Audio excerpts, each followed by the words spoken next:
오늘 말씀은 지난 시간에 이어서 진행되는 사건입니다. 지난 시간까지 사도행전 27장에서 사도 바울과 그 일행들이 지중해를 항해하다가 폭풍을 만났습니다. 그리고 폭풍에서 이제 15일 동안 폭풍으로 배가 지중해를 떠다니다가 겨우 한 섬에 섬 앞에 걸려서 배가 이제 좌초가 되었습니다. 좌초되었는데 사실은 그것은 하나님의 인도하심이었어요. 하나님께서 한 섬에 걸릴 것이다 라고 말씀해 주셨는데 그대로 이루어졌습니다. 그런데 선원들이 무리하게 항해를 하다가 밀어붙이다가 배가 좌초가 되었던 것입니다. 그런데 그 일을 통해서 사도 바울 일행이 섬에 상륙을 했는데 섬에 상륙하고 보니까 그 섬은 멜리데라라고 그렇게 소개되어 있습니다. 멜리데는 지금의 이탈리아 반도의 그 앞부리, 이탈리아 반도는 그 지도가 장화 모양으로 되어 있잖아요. 큰 장화. 네, 이 장화의 앞부리, 앞부리 모양의 앞부리 부분의 끝에 시칠리아 섬이 있습니다. 시칠리아 섬이 있는데 그 시칠리아 섬에서 남쪽으로 93km 떨어진 지역이 바로 이 섬이 되겠습니다. 멜리데라는 섬입니다. 지금은 몰타라고 합니다. 몰타라고 하는 섬인데 이제 거기에서 바로 이제 로마로 갈 수 있는 그 근처까지 오게 된 것입니다. 자, 오늘 말씀을 보면 겨우 구조가 되었는데 이제 섬에 가서 이제 휴식을 취하고 이제 몸도 추스리고 그리고 이제 새로 출발을 해야 되는 그런 시점이 되었는데 생각지도 않은 일을 당하게 되는 것을 우리는 보게 됩니다. 저는 이 말씀을 보면서 성경을 보면서 하나님의 관점에서 한번 이 말씀을 한번 보기 시작했어요. 하나님께서 다 보시잖아요. 하나님께서 다 아시죠? 하나님께서 사도 바울 일행이 배를 타고 출발할 때도 하나님이 아셨죠. 그리고 하나님께서 말리지 않으셨어요.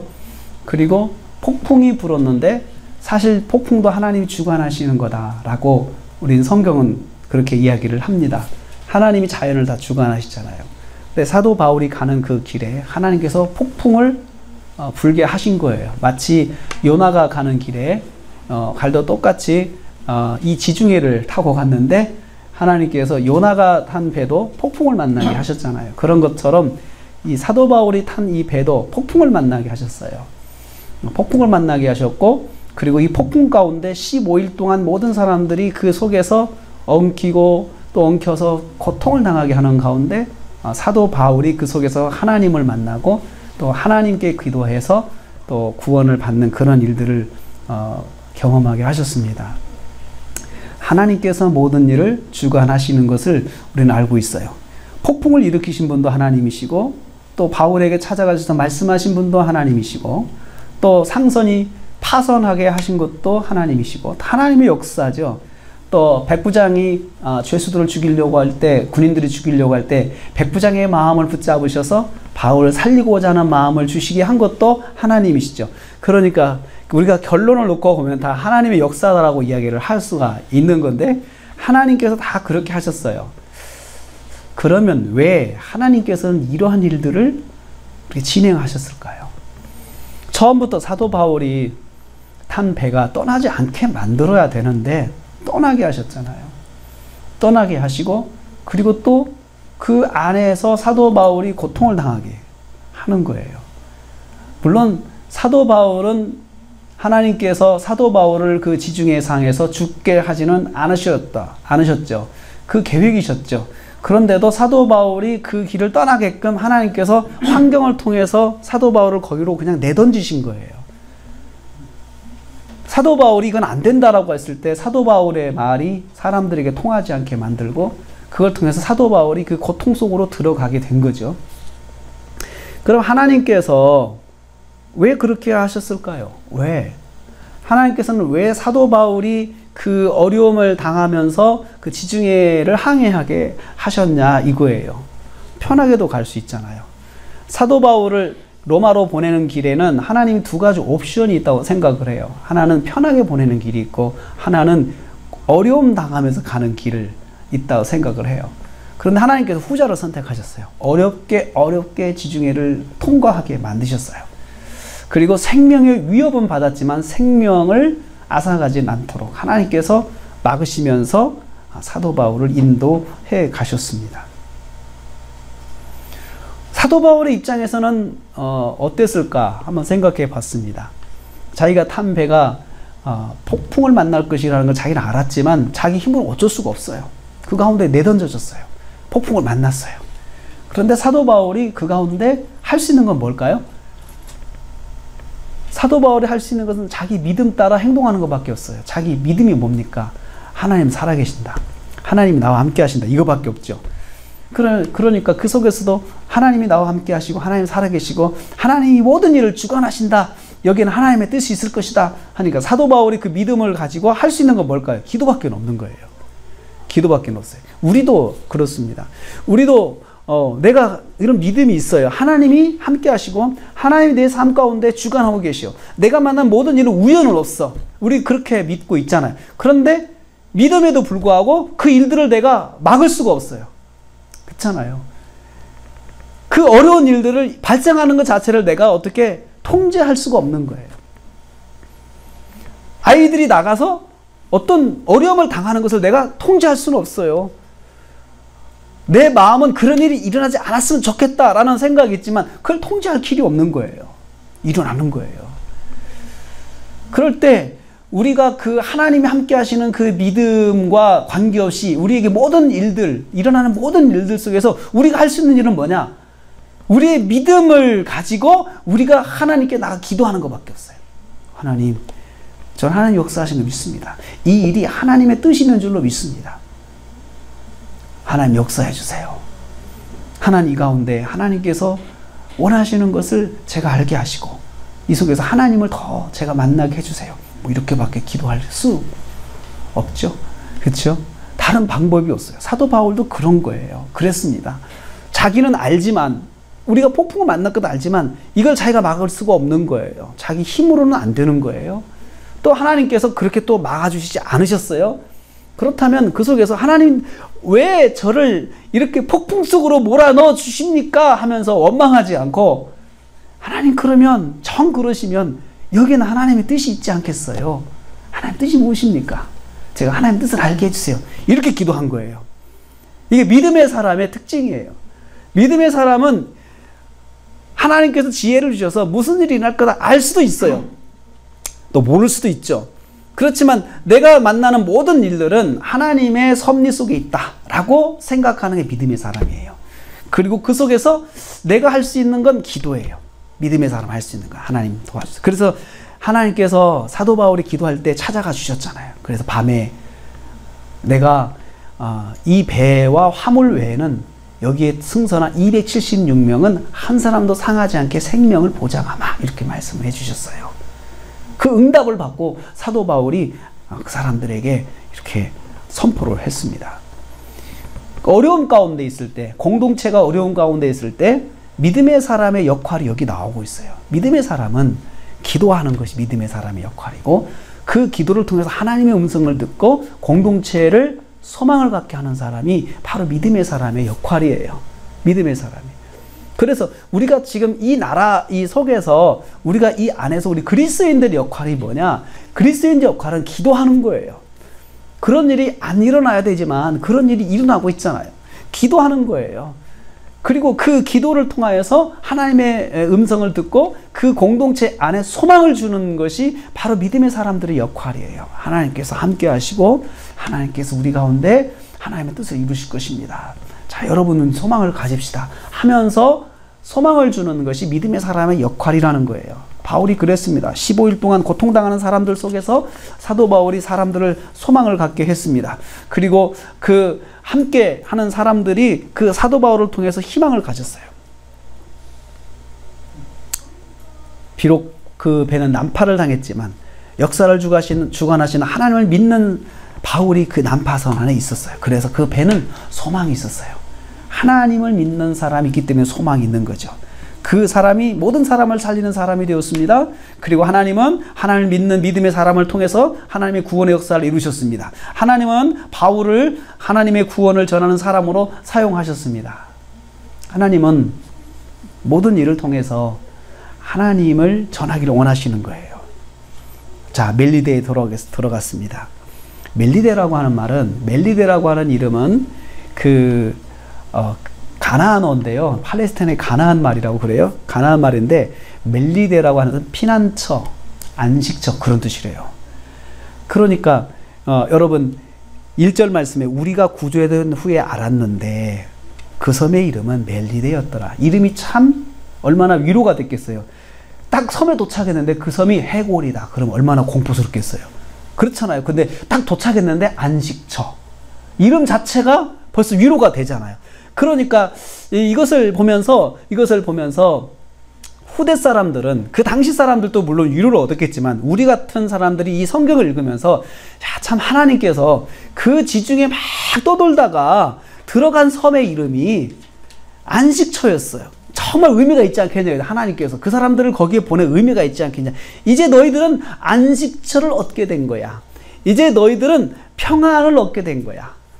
이것은 순전히 하나님의 은혜야. 이것을 깨닫게 하는 것이죠. 또 성경을 읽는 우리들도 야, 하나님께서 참 이렇게 안식처로 인도하시는 사람들을 또 이렇게 평안의 섬으로 인도하셨구나 라고 하면서 우리도 도움을 받게 하는, 믿음의 도움을 받게 하는 그 하나님의 인도하심이다. 이 사건 자체가 정말 하나님의 인도하심이구나 라는 것을 볼 수가 있습니다.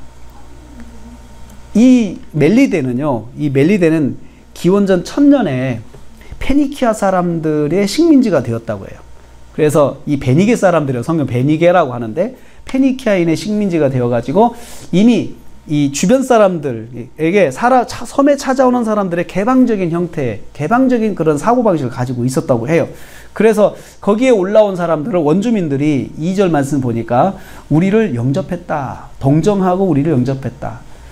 박대하고 이 사람들을, 외부인들이 왔기 때문에 이 사람들에게 어떤 적대감을 가진 것이 아니고 이미 이 페니키아인들에 의해서 정복이 되었기 때문에 페니키아인들이 살면서 이미 동화가 돼가지고 외부에 이렇게 개방적인 동네가 되었습니다.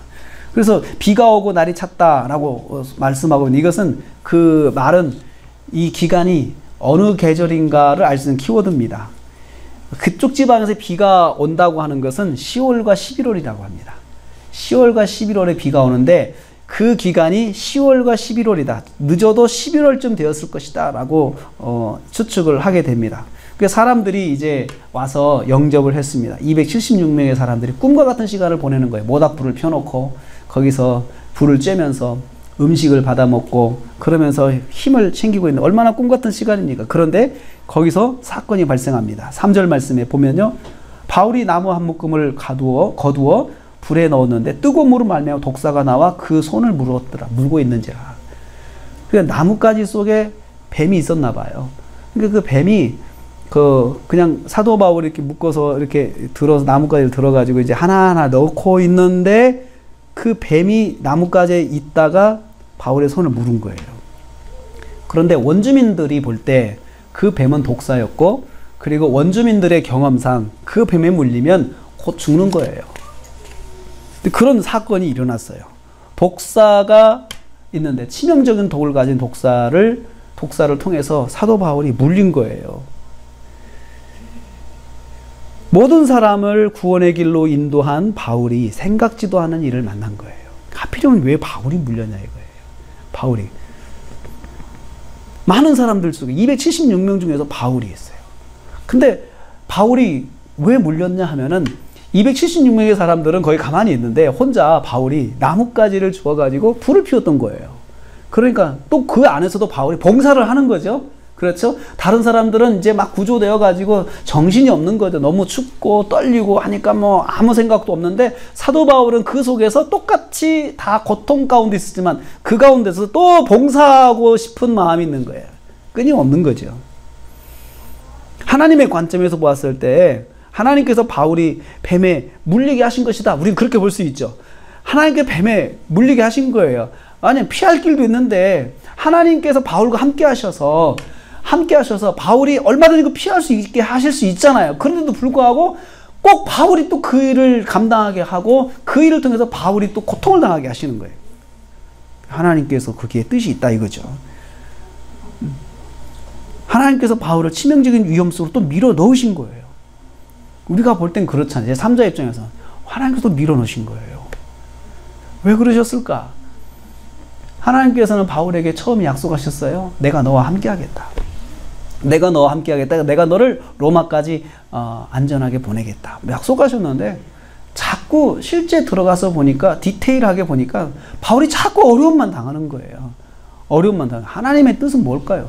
하나님께서 의도하신 건데 그 의도가 뭘까요? 의도가 뭘까? 우리는 오늘 성경을 읽으면서 그 하나님의 의도를 찾아야 돼요. 하나님의 의도를 찾아야 돼요.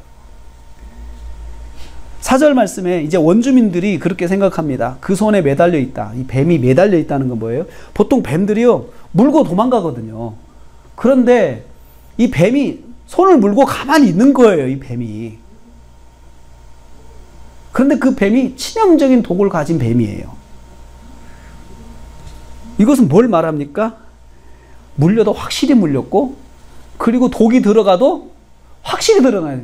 치명적인 독이 계속 주입되고 있는 거잖아요. 물고 있는 것은. 그러니까 살짝 물리고 갔다 오면 살 수도 있지만, 살짝 물려서 살았나 봐. 이렇게 할 수 있지만, 이건 물려도 확실하게 물렸잖아요. 뱀이 그냥 대롱대롱 매달려 있는 거예요, 손에서. 어느 정도요? 바울이 털 때까지. 털어서, 불 속에다 털어낼 때까지 뱀이 물고 있는 거예요. 이것은 이 사람이 독이 퍼져도 이제 확실하게 퍼질 사람이에요. 그러니까 사람들이 이렇게 생각하는 거예요. 이 사람은 정말 살인자구나. 바다에서는 구조를 받았지만 공의가 그를 살지 못하게 하는구나. 하늘의 공의가 이 사람이 죄진 거에 대해서 대가를 반드시 주는구나 지금. 그래서 이 사람이 지금 뱀에 물린 거야.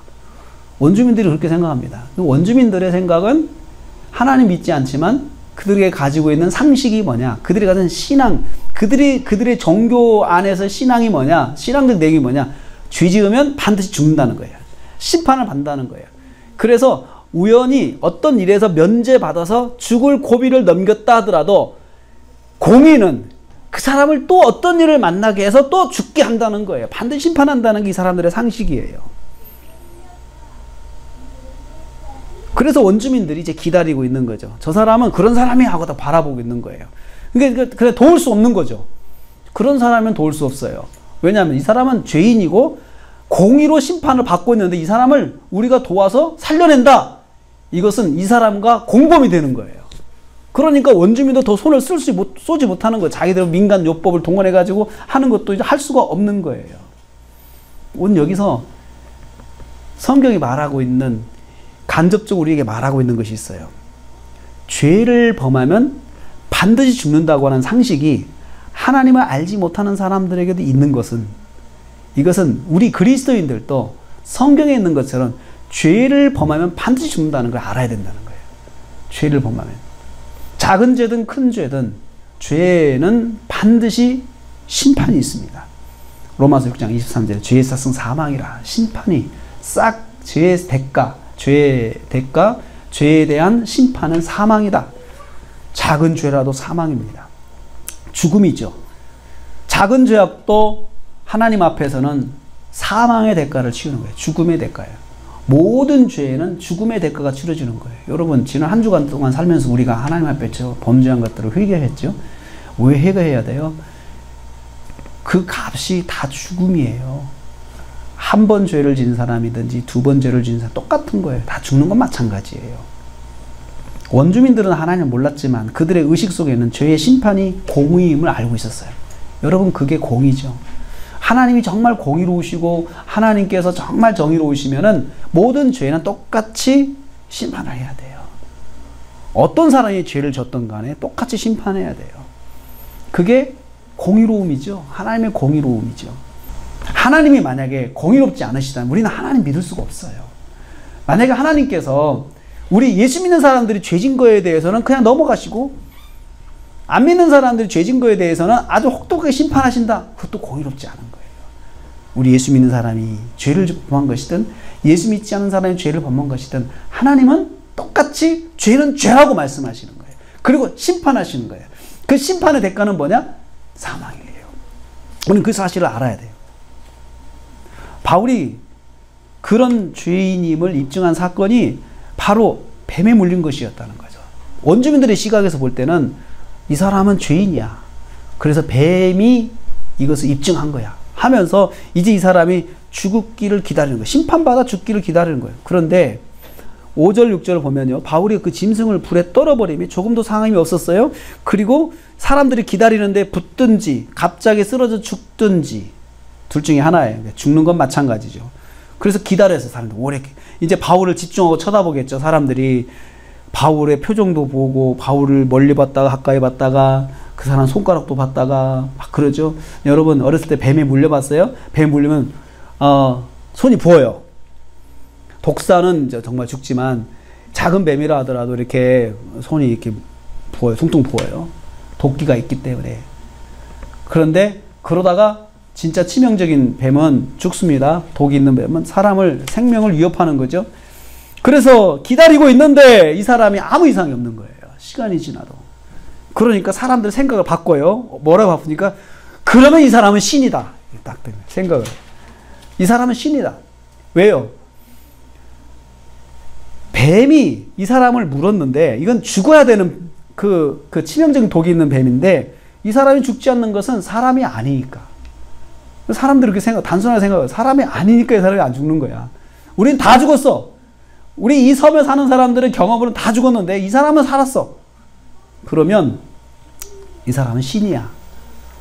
또 하나, 이 사람은 사실 뱀에 물리는 것은 하나의 심판인데 이 사람이 뱀에 물렸는데도 불구하고 심판이 이 사람이 임하지 않은 것은 이건 신이라는 존재이기 때문에 그런 거야. 사람들이 이렇게 생각한 거죠. 그래서 이제 신이라고 이제 떠받들기 시작을 합니다. 아무 이상이 없으니까 이 사람은 신이다. 바울을 신이라고 높였어요. 공의의 심판에서 벗어난 사람이기 때문에 이 사람은 심판을 행하는 신이라고 생각을 한 거죠. 그러면 여러분 이제 다시 하나님의 관점에서 이 사태를 바라보겠습니다. 사람들이 보니까 바울을 신이라고 떠받들기 시작해요. 바울이 이제 행동을 잘해야 됩니다. 근데 이 말씀 뒤로 신이다라고 했다 하고 그 다음 장면이 확 바뀌어버려요. 장면이 확 바뀌면서 이제 치유 사건으로 전환이 되는데 그 사이에 신이라고 떠받들었던 사람들과의 바울과의 어떤 대화가 전혀 없어요. 이거 뭘 말할까요? 성경이 바울이 그 문제를 자기를 신이라고 떠받드는 이 문제를 아주 간단하게 처리한 거예요. 그런 소리 하지 마라. 했던지 그건 내가 신이라서 그런 것이 아니고 내가 믿는 하나님이 그러셨어. 하나님이 함께 하셔서 이렇게 된 거야. 이랬던지 어떻든 간에 어떻게 처리했는지는 모르겠지만 더 이상 언급하지 않고 그냥 딱 넘어가요. 바울을 신이라고 떠받던 문제가 그 공동체 안에서 어떤 이슈가 되지 않고 아주 간단하게 해결이 됐어요. 이건 뭘 말할까요? 바울이 자기를 신이라고 떠받드는 사람들의 그것 자체를 아주 철저하게 차단한 거예요. 철저하게 차단한 거죠. 하나님의 관점에서 봤을 때 바울이 하나님만 높이는 것을 놓지 않았던 것을 하나님 보신 거죠.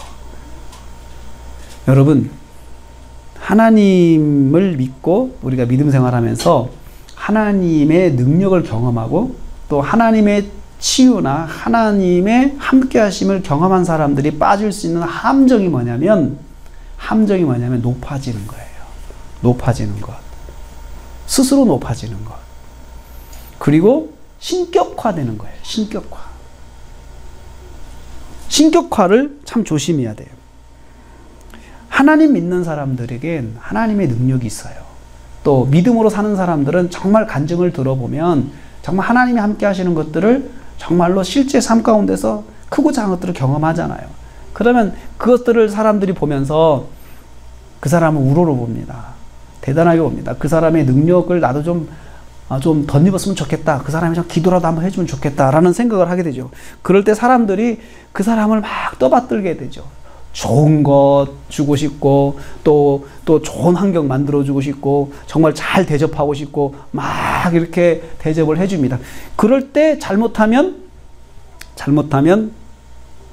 자기가 거기에 함정에 빠질 수가 있어요. 우리는 그것을 미혹이라고 해요. 미혹돼서 빠질 수가 있어요. 섬 사람들이 바울 자신을 신이라고 섬길 때 바울에게는 기회가 있었습니다. 높아질 수 있습니다. 근데 바울은 그 기회를 잡지 않았어요. 그리고 이 신격화의 함정에 빠지지 않았어요.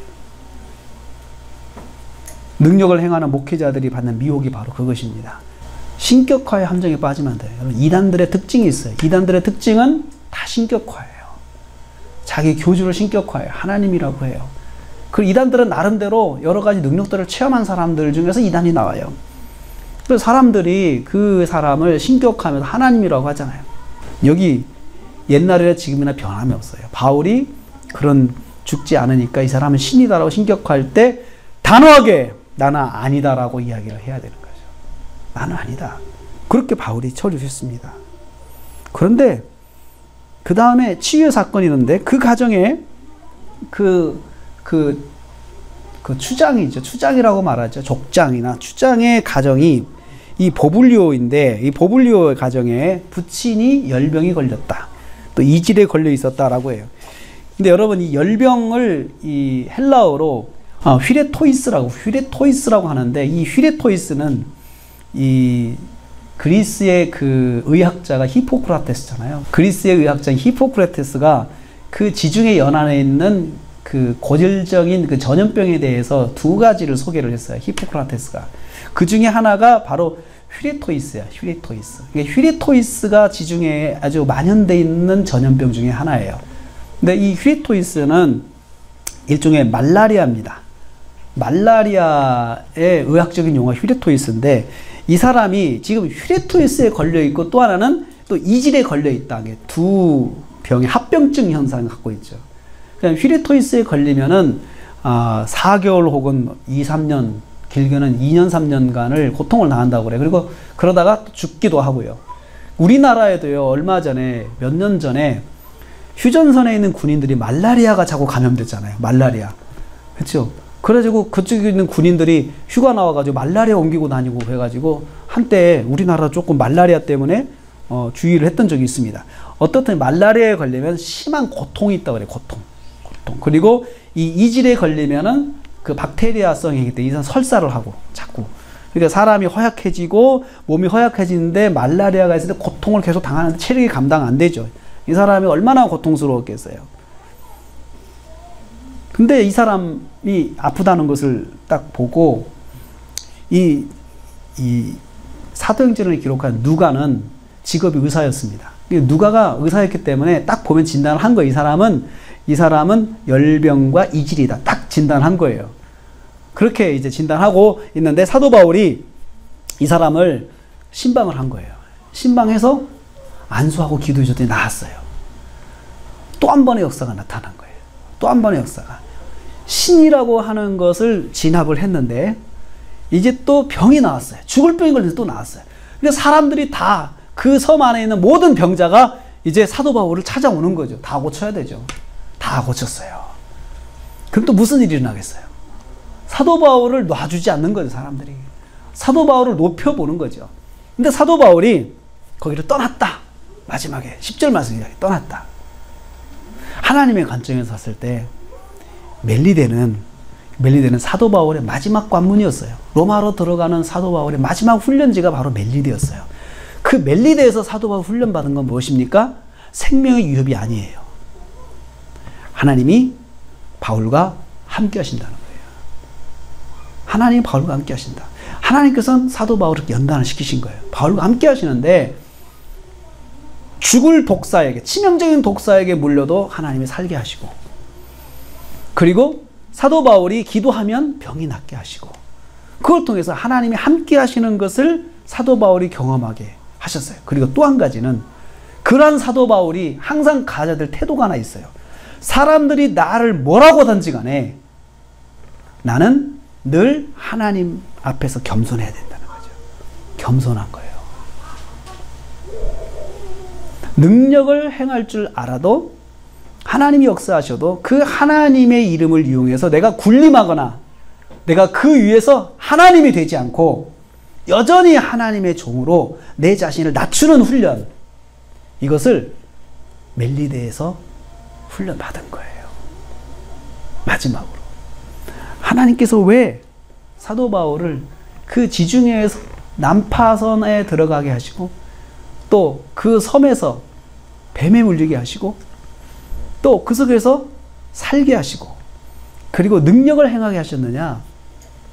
하나님의 의도가 거기에 있었어요. 하나님이 함께 하신다. 무슨 일을 당하든 하나님은 바울과 함께 하신다. 무슨 일을 만나도 하나님은 하나님의 사람들과 함께 하신다. 하나님의 자녀들과 함께 하신다. 그것을 보여주신 거예요. 하나님의 자녀들은 무슨 일을 만나든지 간에 하나님이 함께 하시는 사실을 잊지 말아야 되는데 하나님이 함께 하는 사실을 잊지 않는 사람이 하는 첫 번째 행동, 기도예요.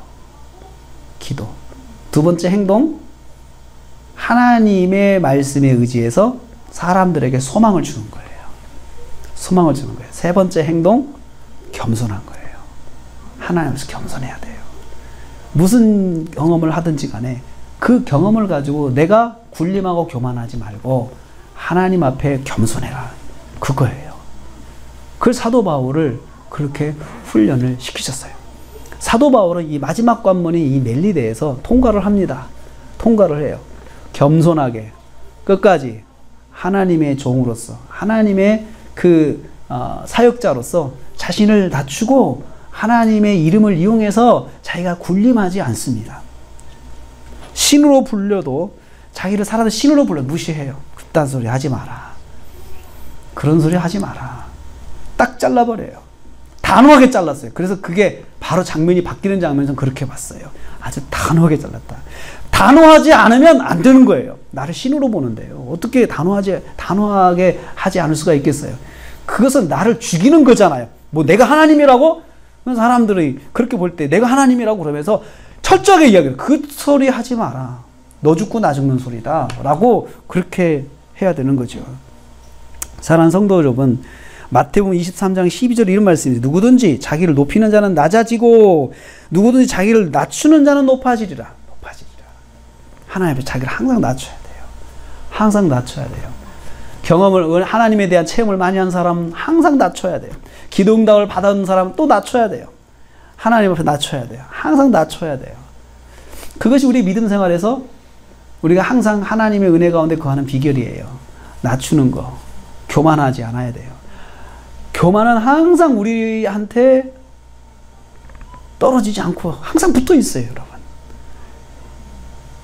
우리 옷고름이라도 자꾸 끝까지 붙어 있는 게 교만이에요. 교만.